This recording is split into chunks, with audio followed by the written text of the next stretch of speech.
Con su venia, señora presidenta. Compañeras y compañeros diputados,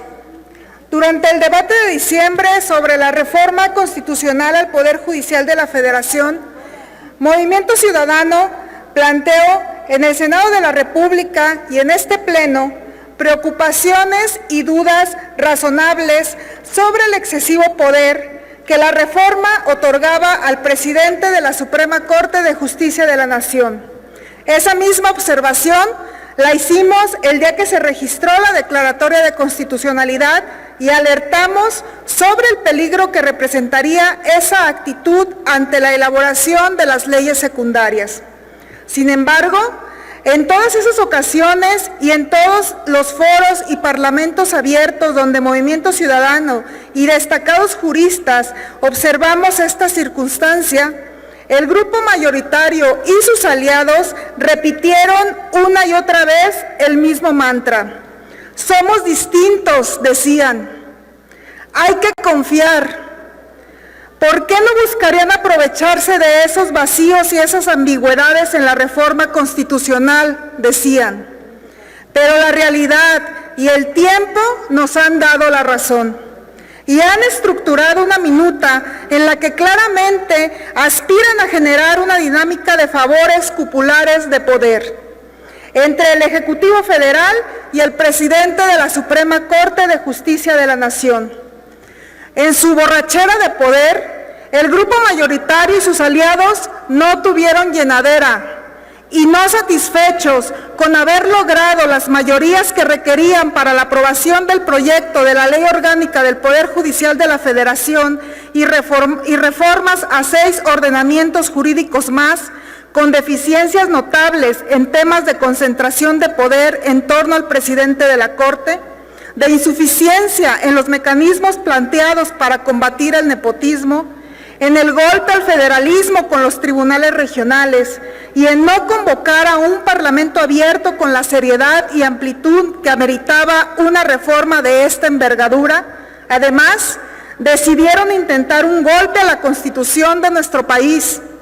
Dieron un golpe constitucional al pretender sorprender con una chicanada legislativa,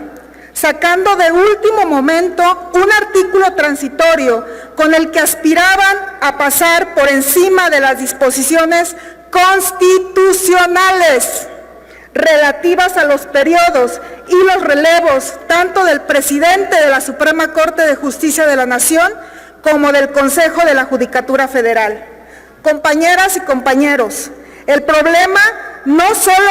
es ese transitorio, que deja entrever una mentalidad poco democrática y sin visión de Estado. El problema también es que hicieron una reforma no para el Poder Judicial, sino para el ministro presidente.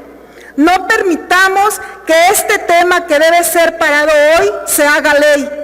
Y tampoco sigamos abonando a que se convierta en una cortina de humo que oculta tras de sí los despropósitos antidemocráticos de candidatos que quieren forzar a las instituciones electorales para que aprueben sus candidaturas a pesar de violentar la ley, ni para evitar que la ciudadanía vea y juzgue con su voto este intento burdo por cebar y cooptar con facultades y prebendas al ministro presidente. Cabe mencionar que existe un motivo más por el que rechazamos rotundamente esta reforma, adicional a su proceso y, por supuesto, el transitorio que ha empezado a disipar las dudas sobre la pobre vocación democrática de algunas fuerzas políticas. Me refiero a que, además del bloqueo que las fuerzas mayoritarias hicieron para evitar el desarrollo de un ejercicio parlamentario abierto acorde a la importancia de este tema, esas mismas fuerzas mayoritarias se opusieron autoritariamente a integrar la más mínima reflexión de estudiosos, expertos, juzgadores, opositores o gobiernistas en el proyecto que nos condujo a esta lamentable minuta. Es decir, la mayoría legislativa del Senado suprimió plenamente la naturaleza del Parlamento y convirtió el proceso legislativo en el monólogo del ministro presidente, sin permitir alterar ni una coma, ni siquiera a los miembros del mismo partido del gobierno, rebajando un ejercicio democrático de construcción de instituciones a la labor que podría hacer cualquier imitador de profeta en alguna secta religiosa.